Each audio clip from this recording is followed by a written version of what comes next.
we will realize that together we will rise. And for that, you are in for a good show. So our guests tonight are highly acclaimed from beyond our beautiful borders as experts in their fields. We believe they are going to tackle those headaches that we as entrepreneurs have: innovation to your industry, money to keep you going. And for that, you would love to hear our very first guest for this evening. Our very first guest is what I call an Iron Lady. The Iron Lady of the South African nation. You have probably heard about her being in the top 100 influential people in the whole of Southern Africa, or South Africa, but I believe it's Southern Africa. She is an author of the book, Why Black People Don't Have Money. She is also an internationally accredited money coach, money consciousness teacher, a speaker who empowers individuals to better their relationships with money. Do you need a better relationship with your money? If you do, please give a warm rousing welcome to Busi Silesho. Welcome, Busi. But I'm sure we would love to know who you're partnering with this evening. Ladies and gentlemen, allow me to introduce you to our second guest tonight. Our second guest tonight is a very profound speaker. He's an international speaker and an author of 5 books. Just to mention one, which really keeps me going: How to Own Your Industry. He is the master in talking about innovation. Ladies and gentlemen, he's a 5-time winner of the Southern African speaking industry. I'll introduce you to none other than Douglas Kruger. Welcome. Please take a seat. Here with me, I've got Douglas, an international speaker who's won the Southern African speaking 5 times. He's written a book titled How to Own Your Industry. We've got Busi on this side, who is a money coach.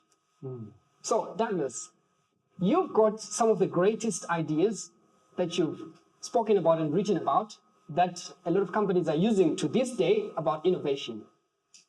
How do you go about that? Well, thanks very much for putting it that way, and the check is in the mail. It's a joy and a pleasure to be here with you folks this evening. And really, innovation comes down to one central idea. In fact, there's a cheat sheet, and I'll share it with you right up front. If you ask a different question, you'll get a different answer. And there are many complex ways in which you can ask different questions, but really it all boils down to that one dynamic. Prior to going into a situation, prior to launching an organization, prior to taking on a competitor, ask a different question, and that will allow you to see the world in different ways. And we can explore that this evening. Interesting. Yeah. But you have an industry of your own, which I think is fine. I'm particularly interested in someone's audacity to challenge what probably is everyone's biggest problem. Busi, how do you get to say, I'm going to be an entrepreneur and I'm going to be dealing with money? Where do you get that audacity? Thank you, Andrew, for inviting me to this amazing show. And, money for me started out to be something that was not so positive. That was actually something that I knew that I don't have, and if I did not have it, I wasn't going to survive.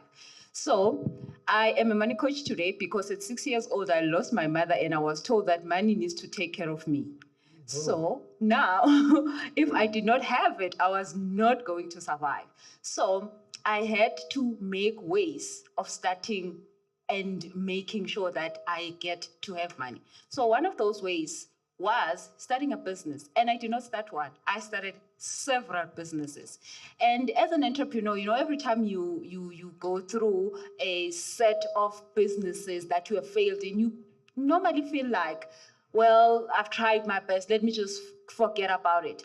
But you always also have the opportunity to try one more time. So I kept doing that until I found out that money wasn't about what I thought it was about. And money was actually an energy. That is when I then became a coach. And now I teach money consciousness because I found out that what I was looking for was not what I thought it was. Money and energy. Is there synergy? We'll find out later. But I think the key in this is understanding how your relationship with money came about. Do you have like a short story to tell us how you eventually say, today is the day I'm going to be a money coach? So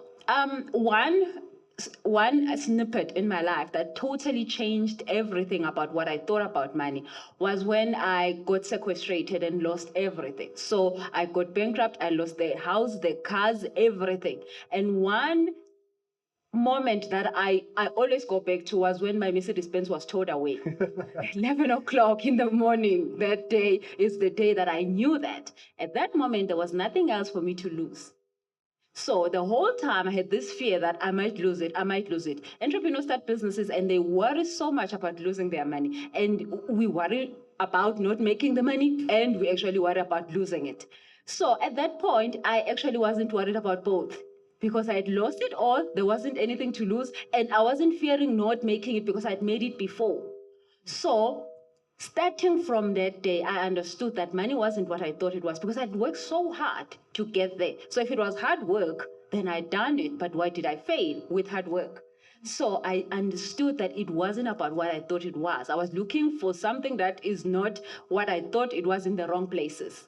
So I then found the consciousness part of it. I found the spirituality of money. And that has changed my whole life because all of a sudden I started a business without money. While I was in debt and went into sequestration, looking for money to start businesses that kept failing. So now I started a business without money and that business became a multi-million rand business. Wow. Multi-million. Moving to you, Douglas, I want to ask you something. Own your industry. What do you want to achieve? Well, I'm still trying to get over the thought of what it must be like to watch Mercedes get towed away. Emotional shock, that one. Okay, to own your industry, the idea is, rather than thinking about being a competitor within your industry, what if you had the audacity, and I love that word that you used earlier, to think about becoming a top contender, a top player, and a top recognized expert in your industry? And it's not something that we generally do intuitively. We usually, the way in which human beings learn is that we will look at the people around us and say, I would like to be as good as, or I want to be like that person. Okay. Now, it's very rare that someone would look at their stars and their icons and say, how do I exceed that? But when you look at the past history of world champions in just about anything, it's almost always the case that was their starting point. Arnold Schwarzenegger very famously moved from Austria to California to study the world's top bodybuilders, and he wanted to study the amount of reps they did, the amount of sets they did, everything in minute detail, not just to meet them where they were, but to exceed them. And owning your industry is this idea of saying, what is the benchmark right now? What is the vanguard and the leadership? And how do we go beyond that?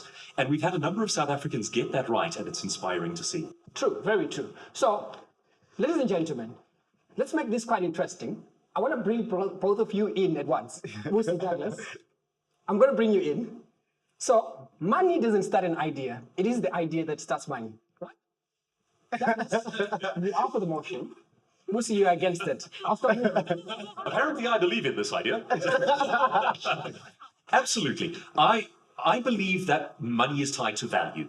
And understanding that equation is incredibly important for us because I think that when we're fresh out of school, we make the assumption that the hours we work equal the money we earn. True. And it's completely wrong, and that kind of thinking actually keeps us poor. It is entirely possible to work backbreakingly hard your whole life and still die in poverty. So there's something else going on there. Now, that's not to say that working hard is not important, but it's to say that it is not sufficient to add extra zeros to your annual revenue. And the opposite side of that scale, if you have a look at last year, Forbes' list of the third highest posthumous earning celebrity, which is a fancy way of saying third richest celebrity dead. Thank you. Was a gentleman named Charles Schulz. Now, Charles Schulz was the author of the Peanuts comic strips. He used to draw a 3-panel comic strip every day, and he worked for literally 1 hour. He's outstripped in earnings only by Michael Jackson and Elvis. So it's the value of what you do rather than how hard you work. That's how I would interpret that one. Was it the pace has been set for you here? I want to hear how you're going to tackle this, going against it. No pressure. No pressure. Go on. You know, I totally agree with Douglas when he says money measures value. Because one thing that I've proven to myself and a whole lot of people that I coach is that if you have the ability to make 10 rands, you have the ability to make 1 million rand. Wait, please repeat that. If you have the ability to make 10 rands, you have the ability to make 1 million rand. Now, the difference between making 10 rand and making R1,000,000 is only what you think about each of them. So you think 10 rand is easy to do, you do it. You think R1,000,000 is difficult to do it, you can't do it. But the thing is this, you need the same resources, the same ideas, the same you. You don't need to add anything to your life to be able to make both. But the only thing is that you think R1,000,000 is just too much. Not worth it. I'm not deserving of it. So it is not about how much you have. It's about what you believe you are worth. So I'm still confused here. Which one starts which one? Money starts the idea or the idea starts money? Which one? I need an answer. So you definitely need the idea, but the idea is not something that you need to look for it. The idea is already in you. So all of us in this room have that one thing that you can do so well, and you know you can do so well, and you love doing it, and you are passionate about it. But then most of the times we think that thing is just a hobby. That thing is just something that I do in my spare time. But that is already the idea.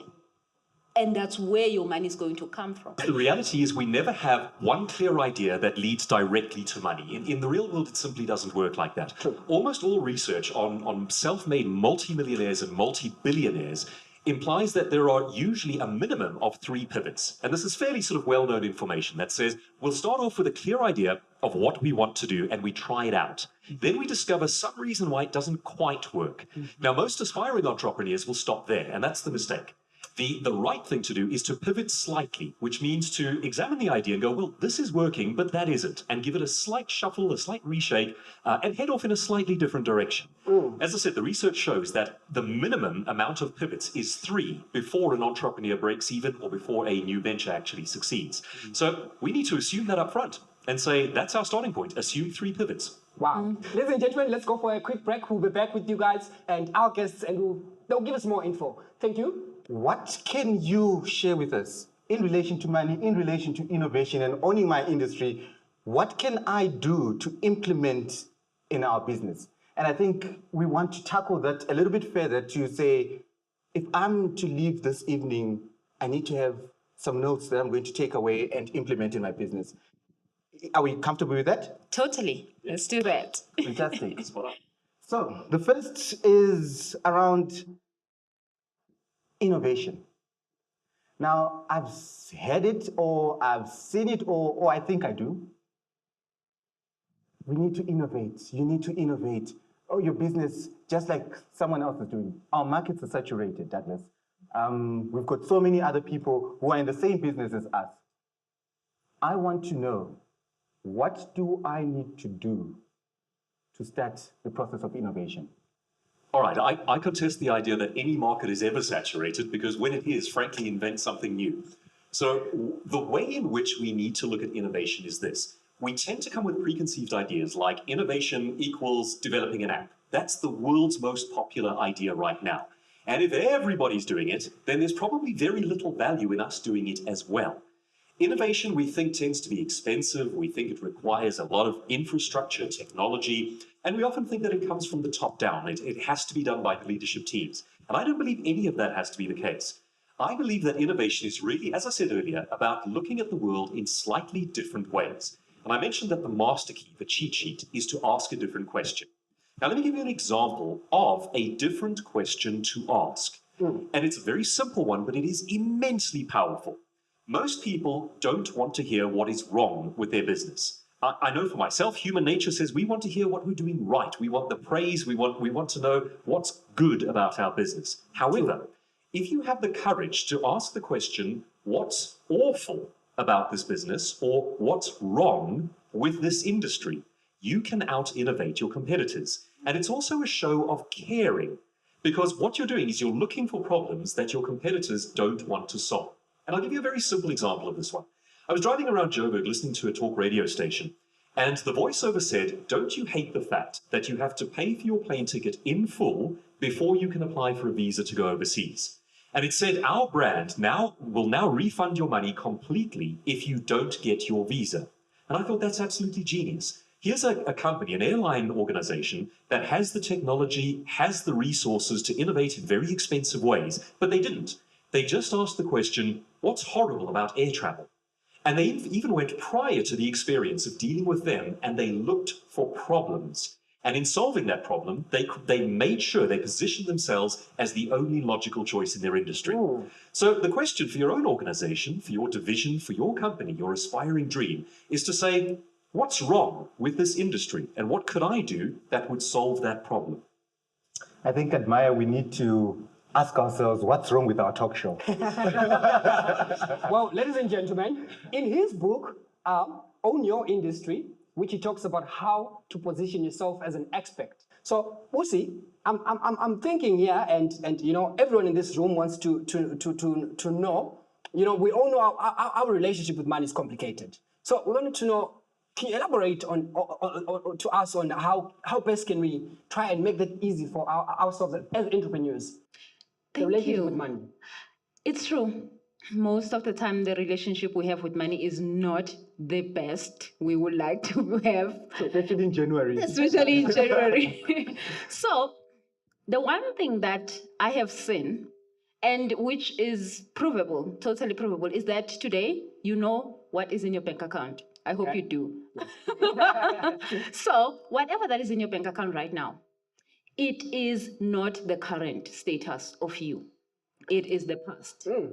So, whatever you see, it has happened, you have created it in September, in October, in December, and you actually see it now in your bank account. So, if it's a positive, then great. If it's a negative, still wonderful. You created this.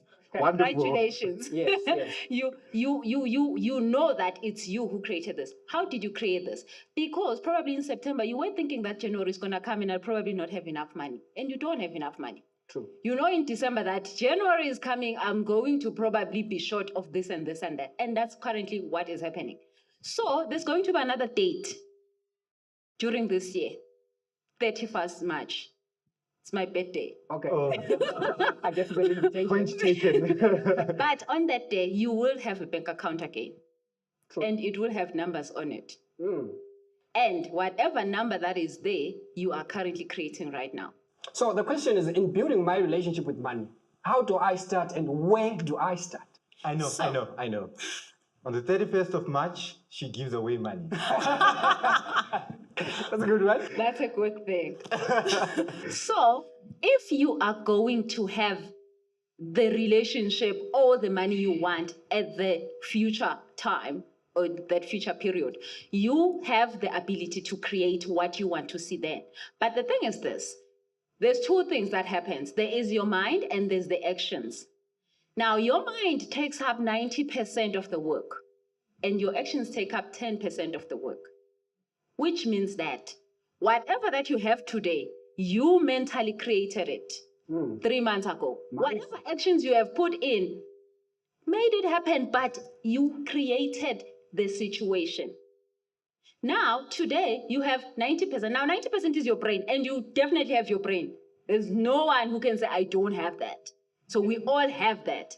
So you can use that 90% and create the money you want to have in 3 months' time. Now, I give you 3 months just because, you know, time is good to have a lot of it. But actually, you only need 72 hours to think a pure, uninterrupted good thought about what you want, and you get it in 72 hours, which is 3 days.